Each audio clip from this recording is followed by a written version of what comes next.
Hey, good morning, Internet fans. It's Ryan Perry with Simple Biz Support. I should know my own company by now. Today is Wednesday, March 25th. Therefore, it is Social Media Wednesday, and I have Sarah Giametti with Pravaro Marketing on the other side. Good morning, Sarah. Good morning, Ryan. How are you? I'm doing fabulous. I should have introduced you as hashtag Sarah Giametti, hashtag Pravaro Marketing, hashtag Social Media Wednesday, hashtag Good Morning. Sure, that would have been Okay. perfect because All that's right. not long at all. And I forgot the last one, and that is hashtag Instagram, because we're going to be talking about Instagram and hashtagging and how important it is not only to use hashtags, but why you need to use the right hashtags in order to be found. So why don't you, for those people that aren't terribly familiar with Instagram, can you kind of give us some stats, how many users, what the age group is, who that kind of target audience is that uses Instagram? Sure. So Instagram is primarily 18 to 29, about 150 million active users per month, and it's really a 50-50 male-female split. So if your target audience is anywhere in that range of 18 to 29, male or female, Instagram might be a really good strategy for you. And All it's right. not necessarily for every business, but it could be really effective, especially if you've got products to sell, because sorry, Instagram is picture and video focused, 100%. So if you've got products to sell, it's a really easy platform to be on. For service businesses, it takes a little bit more creativity. Like I have a service business, I don't necessarily always have images to show because I'm not selling an actual product, and so you do have to be a little bit creative. I've also chosen to intermix my personal life into it a little bit, so that it's again when I talk about social media posting, it's that human element. That I've got a picture of my favorite coffee cup, which happens to be an LA Dodgers cup. When I was making gnocchi one night is on there, but then I also have business-related stuff, obviously. So when you're doing Instagram, though, they really are all about the hashtags. And if you're not familiar what hashtags are, for some of us that are a little bit older, it's the pound sign or the little cross hatch number sign. You use that and you put a word or phrase behind it with 0 spaces. So, yeah, hashtag Wednesday, hashtag marketing. Uh, and that is how people find your stuff. Instagram, people search by hashtags and by topics. So you want to make sure you're using the right ones. Now, there are some that are really popular because it is a very personal platform for the end user, but you don't want to use one just because it's popular. So like one of the #1 hashtags on Instagram is hashtag love. That's not appropriate to probably 95% of what I'm putting on Instagram. So it'd be silly for me to put it on, use it. But if I'm putting a picture of, say, my daughter or my niece, who I love hugely, then it would be an appropriate hashtag. So you want to look at what your topic is versus what you're using. You also want to use more than one hashtag. The experts, and I don't always agree with this, say you should use 15 to 30 hashtags. Yeah. If you saw Ryan's face right then, it was hilarious. He's like, whoa, that's a lot. That I is a have, lot because, and the problem is when people cross-platform, they put their Instagram on their Facebook, and it's hashtag, hashtag, hashtag, hashtag, and you're like, oh my goodness, can we? Actually, SNL did a skit on the whole hashtag, or was it Jimmy Fallon? Anyhow, they did a whole skit on hashtags. It was absolutely hilarious because every conversation started with hashtag. I almost think back to the what was it, 80s, maybe early 90s, the whole Valley Girl, like, oh my God. And, all the conversations started off with very interesting language. And so at some point, I'm just waiting to hear people at a restaurant or something, some kids be all hashtag love and hashtag my cat. yeah, that'll be insane. I tend to lean a little bit more on the cautious side that if there aren't 30 that apply to what I'm posting, I'm not going to use 30. Even with 15. I don't know how that's ringing while I'm already on a call with you. That's amazing, Google. So I don't even know how to stop it. So you want to make sure you're only using what you want to use, what's appropriate to your content. And if there's only 5 that are appropriate, use the 5. How I find what to use, yes, you can create some of your own also. It declined it too. Uh, That was actually me calling you. I'm just trying to throw you for a loop. you do want to make, you can make up some of your own to start getting it trending, but you need to have, especially if you don't already really have a following, you're trying to build an organic following, utilizing hashtags that people are already using and searching for are a really great way to do that. So one of the ways that I've done it is I start with a Google search. You know, the most popular hashtags on Instagram, top hashtags on Instagram, and this gives you at least a starting point. And like I said, the number one thing is love. I know that in my head. I might use it for very specific things, but not on everything I do. But I've also found, you know, you scroll through the top 25, and there was one, oh, beautiful, was another one that was really effective. That I've used it on a couple posts. I live in wine country. I take pictures of the fog or the vineyard sometimes, and so it's an appropriate hashtag to use. You want to be thoughtful with what you're using, what you're selecting. You can also then go into Instagram. If you got some idea, you can go into Instagram, use the search tool, and type in the one that you're thinking of using. See how many people are using it. See how many interactions there are, how many times people have used that hashtag, because then that'll tell you it's really popular. About a month ago, I was sitting down with a client, and we were chatting about, she's a photographer, she's got several different lines of specialties that she does, and one of them happens to be boudoir photography. And she's like, nobody's using that on Instagram. And so of course I pulled it up and did the search, and there was like 600,000 impressions.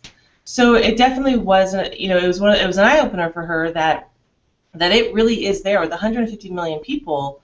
That's a lot of content going through, and so you just go onto Instagram, type in the hashtag you think of using, and see if it's really effective, and utilize that in your postings, because people will search for that, and I get it all the time that people that are not my followers are liking and or commenting on my pictures.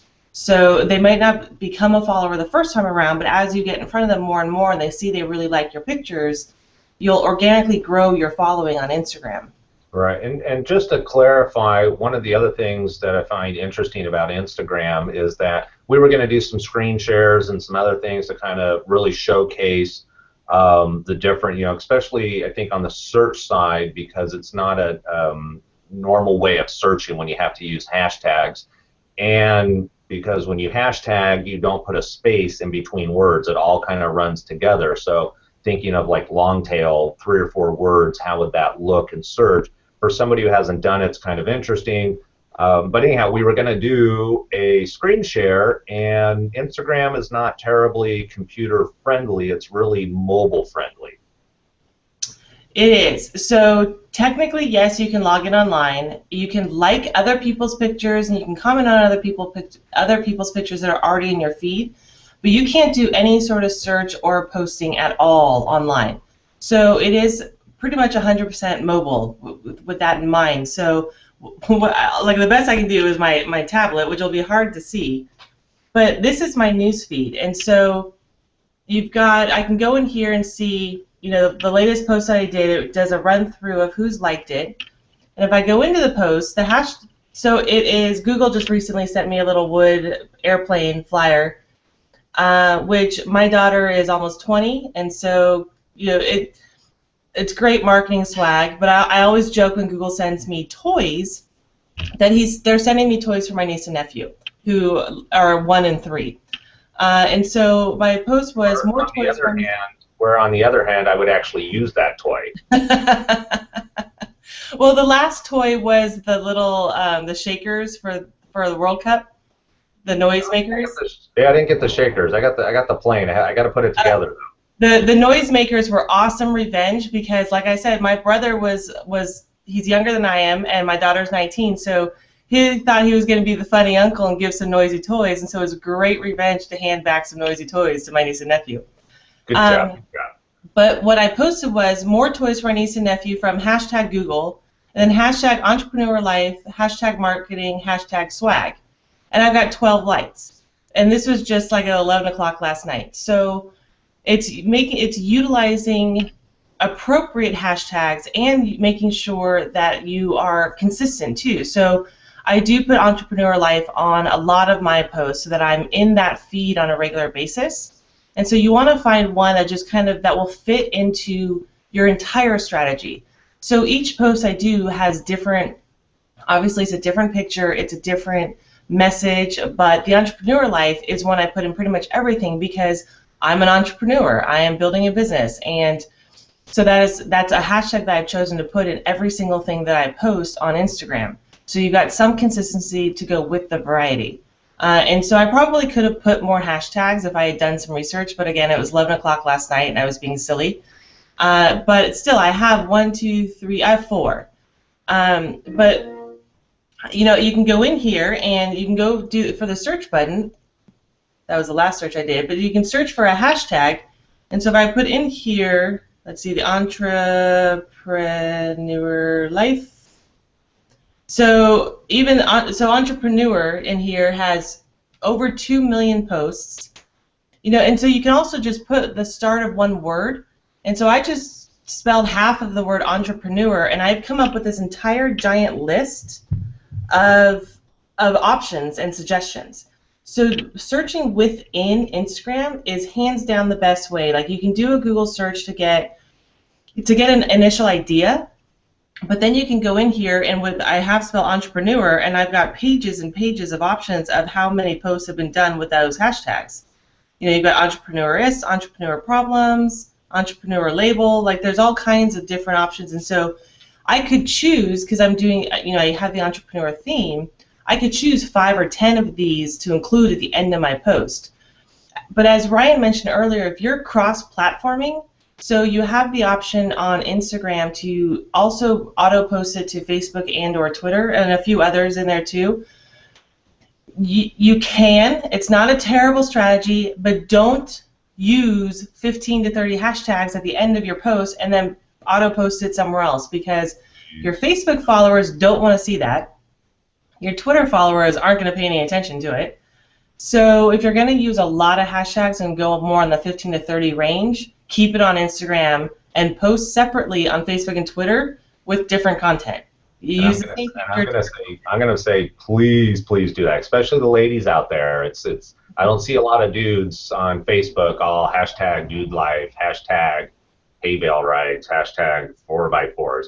However, the ladies out there, let me tell you, candle scented stuff, cute, pretty, oh my God, bling, just hashtag, and you see that in the Facebook feed, and I just go, oh, not again. So anyhow, that's my own personal take on it. I like to keep feeds separately simply because I believe every feed has a unique audience that deserves a unique message. We've got 2 minutes left, so I just want to kind of recap what we've talked about, who Instagram is, what that target audience is, why it's really important to use hashtags. That's what we're talking about today. So Instagram is video and 3 to 15-second videos or pictures. It is 18 to 29-year-olds, 50-50 split male-female. It's a very visual platform, and so it's very eye-appealing. People really enjoy it. So it's a great place for a business to be, especially if having images is really easy for you. And Instagram's not a very overwhelming thing. You can, like I said, it was really simple for me to come up with 5 hashtags just by half typing in a word. So with a little bit of research, you can get some, and you can save them like in a Word document. These are the ones that I use all the time on Instagram. And so and Instagram actually keeps it. So if you start to type the word in, if you've used the hashtag before, it autofills for you. That makes it a lot easier too. But it could be a very effective business tool especially for branding and getting in front of people, and you can change. The only place you can do a link is in your profile, so you can't do heavy selling, which is what the users like. So be yourself on there. Obviously, be a professional business owner. You play around with the hashtag strategy. Use anywhere from 1 to 15 or 30, and just see how it works for you, and organically grow your following and have fun with it. You're muted. I'm muted. Yep. And you're muted again. Yeah, I got a happy click. Thank you very much. Next week, I will not be around. I'm going to be at Icon 15, so we will be skipping next week, unfortunately, because I will be knee deep in a conference. But this was a great information about Instagram. I don't think it's not necessarily as widely known or used in the business arena, and typically that's a good thing for business people because there's less competition, which makes it easier to grow your visibility versus being in a hyper competitive market, such as Facebook as an example. So as always, Sarah, I appreciate your time, and we are going to touch base on a very cool topic in 2 weeks. We are. We are. Good answer. All right, take care, and I'll see you in a couple weeks. Thanks. Bye. Bye.